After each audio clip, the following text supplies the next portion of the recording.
Las noticias no siempre se cuentan completas, aquí analizamos lo que otros callan, información sin filtros. Esto es League News, el podcast con Eiter López. Comenzamos. Si tú estás aquí es porque sabes que en México ya no basta con ver, también hay que hablar. Y así nació este canal, del momento en el que entendí que no podía quedarme callado.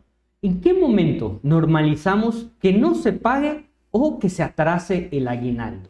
¿En qué punto aceptamos que el aguinaldo, ese dinero que no es un favor sino un derecho, se convierte en moneda de cambio, en retrasos, en tarjetas, en excusas y en silencios oficiales? Hace unos días tuve una nota sobre el alboroto en el sector salud, particularmente en el ISSSTE en Veracruz, donde trabajadores denunciaban que su aguinaldo sería entregado en una tarjeta para poder cobrarse hasta 10 días después y únicamente en una tienda en específico. Y sí, la nota iba sobre eso, pero el fondo del asunto es de verdad mucho más profundo, porque esta Navidad, algo que se repite una y otra vez en algunas partes del país, es aguinaldos atrasados, aguinaldos incompletos, aguinaldos que no llegan. En algunos gobiernos estatales o municipales, primero los sindicalizados y los de confianza, pues a esperar. En otros hasta en enero y en otros más simplemente no hay explicación. Y lo digo con toda claridad, en más de 15 años siguiendo la vida pública y política de este país, nunca había visto algo así tan generalizado. Para mí, de verdad, esto no es ideología, es sentido común. La nómina es sagrada, el sueldo es sagrado y el aguinaldo no se toca, no se negocia y no se patea.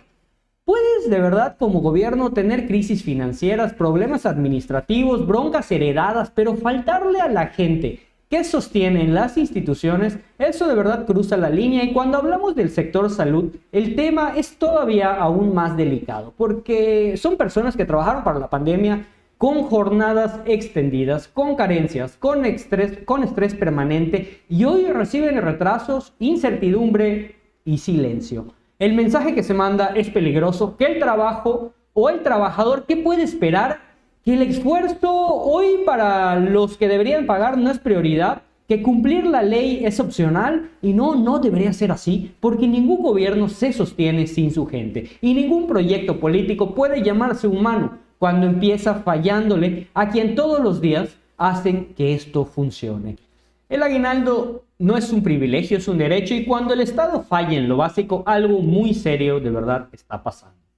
Hablemos de algo que no es ilegal, pero que sí encabrona. Hablemos del hijo mayor de AMLO, captado comprando en tiendas de lujo en Estados Unidos. Pongamos algo claro desde el inicio.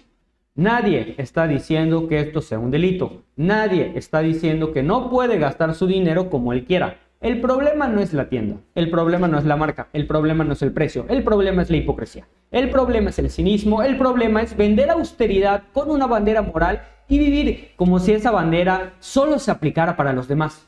Porque durante años se nos ha repetido ese discurso: no somos iguales, primero los pobres, vivimos con lo mínimo, no lujos, no exceso.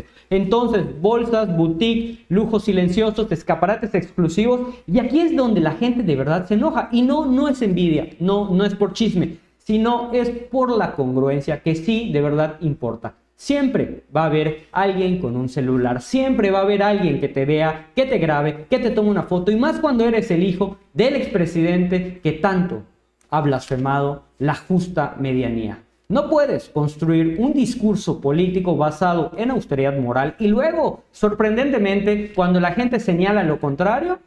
No, esto no es un ataque personal, señores, es una reflexión pública, porque cuando pides sacrificios, cuando pides y justificas recortes, cuando normalizas carencias, cuando repites que no hay y que la sociedad espera que al menos en el discurso se sostenga con ese ejemplo, el problema no es comprar caro, el problema es predicar una cosa y vivir de otra, y eso, guste o no, es lo que a la gente de verdad lo tiene molesto. Y aquí la pregunta es: ¿cuántos aguinaldos se podrían pagar con esa bolsa Hermes que llevas de la mano?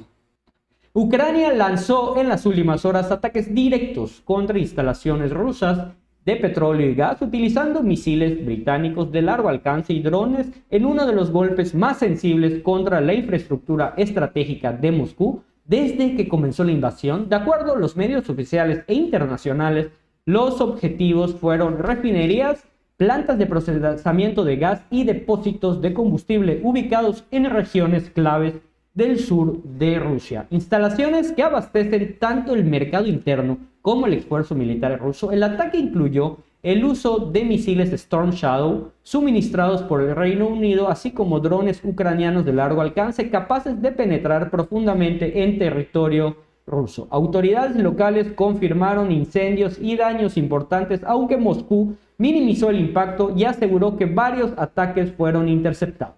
Hasta el momento no se reportan víctimas mortales, pero sí afectaciones operativas en complejos enérgicos estratégicos, lo que convierte este golpe en uno de los más relevantes del conflicto en los últimos meses.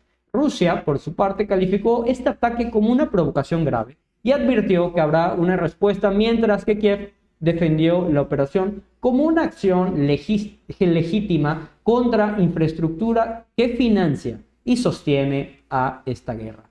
El análisis de la noticia es simple, es sencillo. Este ataque no es solo militar, es económico, es político, es simbólico. Y Ucrania está enviando un mensaje claro.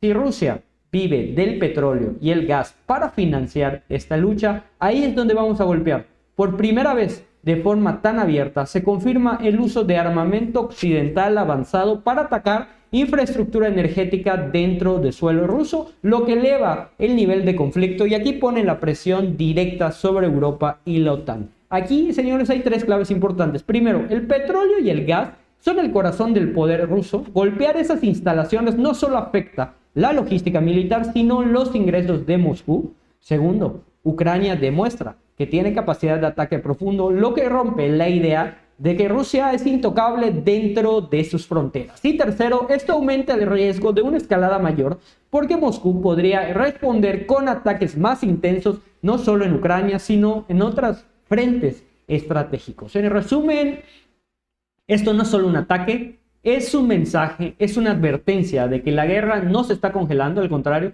se está ampliando. Europa observa, el Estado calcula y el mundo vuelve a mirar hacia Ucrania con demasiada preocupación. Carlos Bautista Tafoya, el diputado independiente y afín al movimiento del sombrero, anunció que pedirá el apoyo del gobierno y las autoridades de Estados Unidos para impulsar las investigaciones y ayudar a esclarecer el homicidio del alcalde de Uruapan, Carlos Manzo, sucedido en Michoacán el 1 de noviembre. Desde San Diego, California, el lugar al que viajó en estos días para Navidad, el diputado aseguró que no descansará hasta agotar todas las formas posibles para dar con los responsables, incluidos los autores intelectuales de este crimen. Aunque no se detalló qué tipo de apoyo solicitará ni qué agencias especializadas de Estados Unidos estarían involucradas, el legislador publicó en sus redes sociales que insistirá ante las autoridades norteamericanas para lograr avances en el caso. Carlos Manzo fue asesinado a balazos mientras participaba en un evento público en la plaza principal de Uruapan.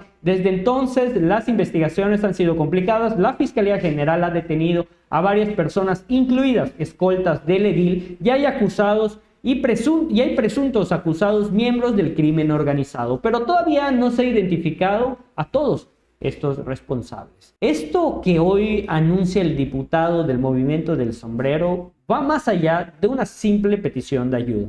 Es una respuesta política y estratégica al reclamo de justicia que ha sonado fuerte desde el asesinato de Carlos Manzo. Primer punto, la decisión de acudir a Estados Unidos muestra la percepción de que en México hasta ahora no han bastado las capacidades institucionales para esclarecer este crimen. Esto mueve el caso de una tragedia local a un problema de alcance internacional y pone sobre la mesa la cooperación binacional en materia de seguridad e investigación. Segundo, el mensaje del diputado no solo resulta en temas judiciales, sino también envía una señal política, social y mediática.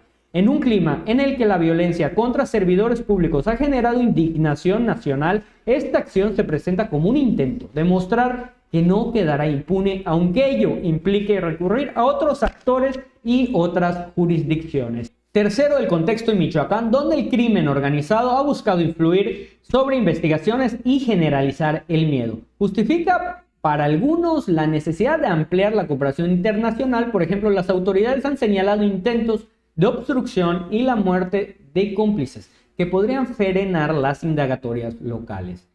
No es solo una petición de ayuda, es una declaración de desconfianza en las estructuras actuales y además es una apuesta política para mantener el caso en la agenda pública mientras siguen las investigaciones. Se confirma la muerte del Panu, presunto integrante de los Chapitos y personaje que se volvió viral en el video durante el Culiacanazo en 2019, cuando el gobierno de AMLO decidió liberar a Ovidio Guzmán. La Fiscalía de la Ciudad de México informó que el hombre asesinado el pasado 21 de diciembre en un restaurante de la zona rosa fue identificado oficialmente como el Panu tras realizar peritajes forenses y pruebas de huellas dactilares. Era señalado como operador cercano y jefe de seguridad de la facción de los Chapitos y fue uno de los criminales que apareció en videos difundidos durante el Culiacanazo. El ataque ocurrido a plena luz del día en un restaurante, cuando el sujeto armado se acercó y le disparó en repetidas ocasiones, provocó la muerte del Panu en el lugar y dejando a otra persona lesionada. Participación en ataques del crimen organizado y tráfico de drogas eran unos de tantos de los crímenes que se le vinculaban al Panu. Hasta el momento la Fiscalía mantiene abierta la investigación para determinar quién lo asesinó y el por qué, aunque no se descarta un ajuste de cuentas entre grupos criminales. La muerte del Panu revive uno de los episodios más polémicos del sexenio pasado y vuelve a poner sobre la mesa una pregunta incómoda. ¿Quién manda realmente cuando el crimen organizado puede burlarse y luego desaparecer en pleno corazón de este país? Y así llegamos al final de esta jornada informativa, pero no se alarmen porque las historias se siguen escribiendo allá afuera. Gracias por estar del otro lado en Leak News. Soy Eiter y mañana volvemos para contar lo que muchos prefieren callar. Hasta entonces, hidrátate, mantente atento y no bajes la guardia.